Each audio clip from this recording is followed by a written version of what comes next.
లూకాసు వార్త 2వ అధ్యాయం 8వ వచనం చదువుకుందాం. అలాగే 15వ వచనం కూడా చదువుకుందాం. ఆ దేశంలో కొందరు గొర్రెల కాపరులు పొలంలో ఉండి రాత్రి వేళ తమ మందను కాచుకొనుచుండగా ప్రభువు దూత వారి వద్దకు వచ్చి నిలిచెను. ప్రభువు మహిమ వారి చుట్టూ ప్రకాశించినందున వారు మిక్కిలి భయపడిరి.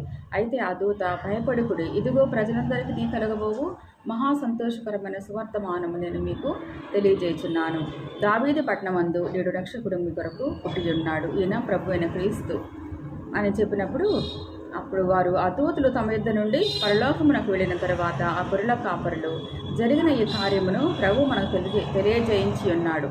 మనము బేతలెహేము వరకు వెళ్ళి చూతము రండని ఒకరితో ఒకడు చెప్పుకుని త్వరగా వెళ్ళి మనం చూస్తే ఇక్కడ గొర్రెల కాపరులు, ఆ దినాల్లో ఉండే గొర్రెల కాపరులు అంతగా లోక జ్ఞానము లేనటువంటి వాళ్ళు. ఇప్పుడున్న గొర్రెల కాపర్లు కాదండి, యేసు ప్రభు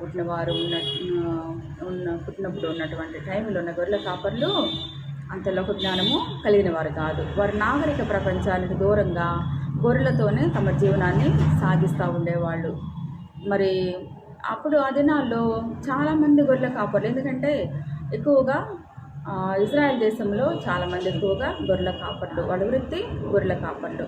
మరి అందరూ ఉంటారు గొర్రెలు కాసుకుంటారు మందలుగా. అయితే కొందరికే అక్కడ యేసుప్రభు పుట్టాడనే సువర్తమానము దేవదూతలు తెలియజేశారు.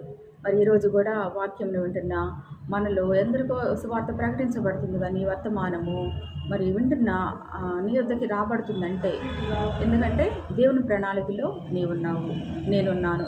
ఆయన ప్రణాళికలో ఎవరైతే ఉంటారో వారి వద్దకే ఈ సువర్తమానము రాబడుతుంది. ఇప్పుడు కూడా యేసు ప్రభు అప్పుడు కాదు ఇప్పుడు కూడా ఆయన రక్షణ సువార్త ప్రకటించబడుతున్నప్పుడు ఎప్పుడైతే విని ఆయన విశ్వాసం ఇచ్చి తన హృదయంలో చేర్చుకుంటారో అప్పుడే వాళ్ళ హృదయంలో క్రీస్తు పుడతాడు. అదే నిజమైనటువంటి క్రిస్మస్ పండుగ. అయితే ఇక్కడ గొర్రెల కాపర్లు ప్రభు అనాగరికులు వాళ్ళు గొర్రెల కాపర్లు. ఆ అనాగరికులైన గొర్రెల కాపర్లకు రక్షకుడు మీ కొరకు పుట్టి ఉన్నాడని దూత చెప్పిన మాటకు వారు ప్రతిస్పందించి మన బేతలెహేము వరకు వెళ్ళి చూతము రండిని ఒకరితో ఒకరు చెప్పుకొని అని రాయబడి ఉంటుంది. వాళ్ళు ఏం చేశారు? వాళ్ళు ఐక్యత కలిగి ఒకరితో ఒకరు చెప్పుకొని బయలుదేరారు. మరి వారి బలము వారి యొక్క ఐకమత్యమే. బేతలెహేము వరకు వెళ్ళి చూతము రండి అని ఒకరితో ఒకరు చెప్పుకున్నప్పుడు వాటిలో ఒక్కరు కూడా వ్యతిరేకించలేదండి. చూసారా, మన కుటుంబాల్లో ఇప్పుడు ఏదన్నా మరి ఐకమత్యం లోపించిందంటే కారణం, అసమాధానం లోపించిందంటే కారణం ఐకమత్యం అనేది లేదు. ఒకరి మాటకొకళ్ళు ఏకీభవించట్లేదు అన్నమాట.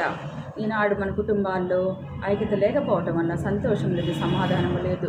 ఎప్పుడైతే మనం సంతోషాన్ని కలిగి ఉంటామో, సమాధానకర్తగా ఐక్యత కలిగి ఉంటామో, సమాధానకర్తయగు అధిపతి